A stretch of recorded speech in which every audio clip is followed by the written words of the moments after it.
welcome to It's Rainmaking Time. This is Kim Greenhouse, and we have now come to the time to talk to an internationally acclaimed researcher, author, and leading authority on natural, non-toxic alternative therapies.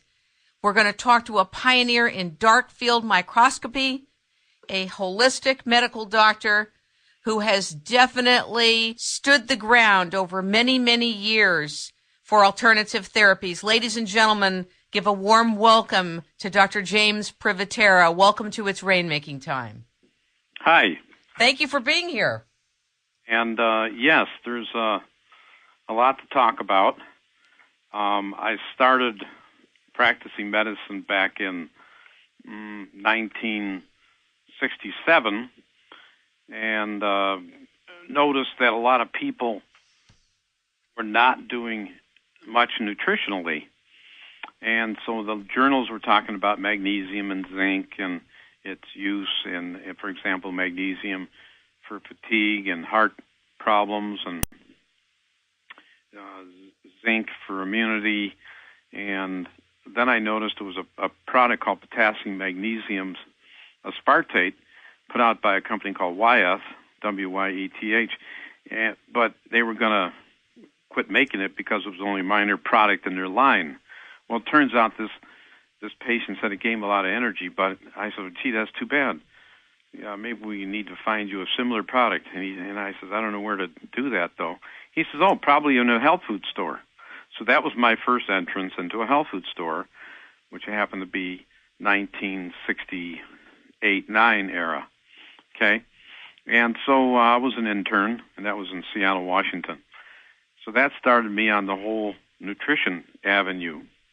And for psychologically, emotionally, spiritually, and philosophically, it was more attractive than drugs, and so it fit my personality a lot better than drug therapy. How long have you been practicing medicine? So actually, I graduated medical school since 67, so more than 40 years. More than 40 years. Yeah, I'm 68, so there's the numbers. You're very young. Well, thanks. You're a young 68. I'm going to be 69 next month. I played tennis last night, and I believe in, I take a lot of supplements, as you know, and I believe in all these beautiful supplements. Do you believe, or do you see evidence of what you're taking, or both? Well, both. So you see evidence, you try, you read research, you try things, and then you see them work, then you believe in them. I think it's that kind of thing, pattern, if you will. And I would hope that all the people in holistic medicine are basically thinking the same way. Like, for example, high blood pressure. Well, there's a lot of research on potassium and magnesium, so that product, we have changed that particular product I mentioned from potassium magnesium aspartate to potassium magnesium citrate, which is much more highly absorbable and very good for blood pressure. In fact, a gardener, of a neighbor, he had high blood pressure, so I just handed him a bottle of potassium magnesium from my tennis bag, and sure enough, it worked beautifully for his blood pressure. So he comes in and just buys a bottle of potassium magnesium citrate, and he's not a patient even, because it's not a drug. You don't have to be a patient. You can get it at any health food store too. So that's kind of an interesting aside. So yes, I see everything, blood pressure problems and a lot of cancer, and that got me into trouble, as you know. Let's talk about that. I want the public to know that you went to jail for doing an alternative therapy that was working. Share about that. Sure. And the cancer powers to be in California, where the problem started, is the Cancer Commission of 1953 or so found out that Laetrile, or B17 amygdalin, or nitrosides, they have 4 names, increase weight, appetite, mood, and decrease pain in patients with cancer. So wouldn't that be something you'd want to do? Absolutely. Right, but it was not approved for the treatment of cancer, see? But it's okay for increasing weight, appetite, mood, and decreasing pain.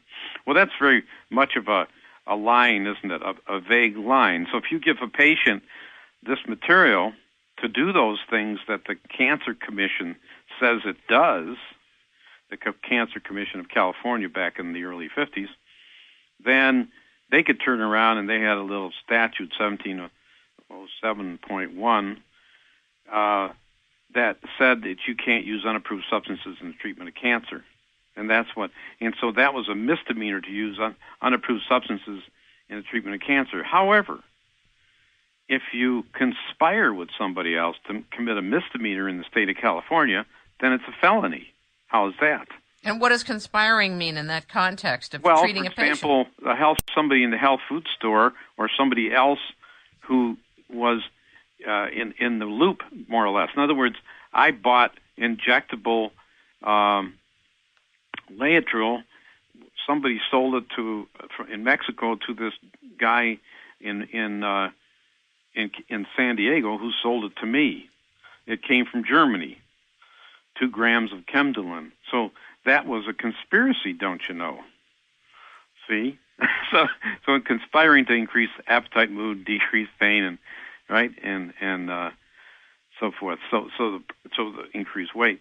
So the problem is, so after a 4.5 month trial, okay, back in 1975, I was convicted of conspiring to sell Laetrile, which is a misdemeanor, but it's conspiracy, then it's a felony.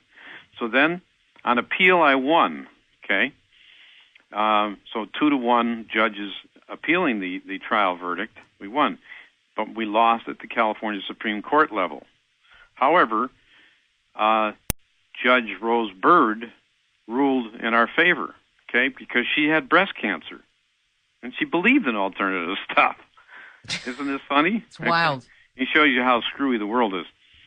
So the upshot is, I went to jail for, actually, it was a 6-month sentence, but it turned out to be commuted to 55 days because the governor talked to the judge. Okay? The governor was Brown, and he eventually gave me a pardon. Okay, this is many years ago. This is Jerry Brown we're talking about, who's now trying to run for governor again. So that's the only reason I'm able to practice medicine, because I was convicted of a felony, and I was pardoned, got a full and complete pardon from Jerry Brown. What was it like going to jail, seriously?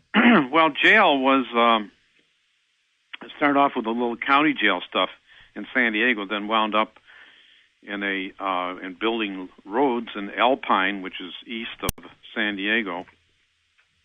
And that was like 2 months practically. But as my lawyer at the time, I said, well, if I had to spend 2 months in jail for every 5 years of doing holistic medicine, it'd be worth it. That's extraordinary. Well, thanks, but that's the way I felt, and I still do think it's worth it. And I've had some big medical board problems too. However, never had a hearing because we always proved our case basically before the hearing. So I've never really had a hearing before the medical board. So anyway, that's that chapter. Can you just share with everybody, what is the Hippocratic Oath? Basically says, do no harm. Okay, that's the basic essence of the Hippocratic Oath. First, do no harm. Okay, primum non nocere in Latin. First, do no harm.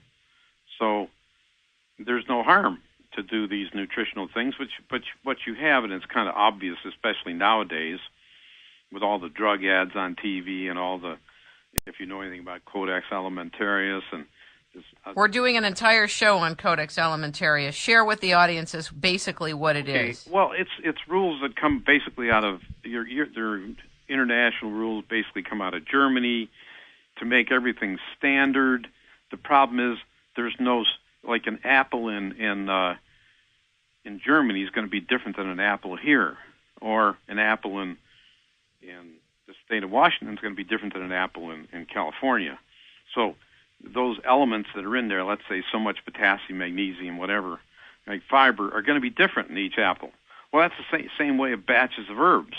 But if you standardize herbs, which costs more for a little vendor to make sure that the same amount of green tea extract is in one pill, one batch in one pill, and the next batch is all standard. Well, that's more expensive to do. And so every time you do this stuff, you make things more expensive. Well, what do you have? You have a situation of more and more people out of work, and more people on food stamps, and so forth and so on. So it's always an encumbrance, more of an encumbrance on the people every time you do this. So what's going on? Okay, so basically to make a bottle, let's say a bottle of 100 vitamin C, $15 rather than what it should be, is what we believe is the object of all this. Okay, and of course the drug companies like it because then the expense of the vitamins would be more competitive with the drug expense. Well, isn't part of Codex Alimentaris, the nature of it is to retract the dominion from the consumers to select their herbs and their supplements and turn it over to the medical profession where all these things have to be prescribed? Is that or is that not part of it? Well, that's one aspect, but primarily the upfront thing would be to standardize everything. And so when you standardize everything, you make everything more expensive. And by making it more expensive, you take it out of the hands of more people. And you're right, though. It's going to have, in 1993, for that, they tried to put everything on prescription, didn't they, in the United States? I didn't know that. Yeah, they tried to put vitamins on prescription. They just We're going to have a whole show on that. Let's not get into that anymore, but that is a threat. Right. And so the more you have government intervention trying to standardize everything, it's going to drive the price of everything up, of course, right? It's just like if you take the lead out of all the toys or make sure every toy that's resold at a let's say a yard sale is lead-free, right? You're putting that encumbrance on that little yard sale, aren't you?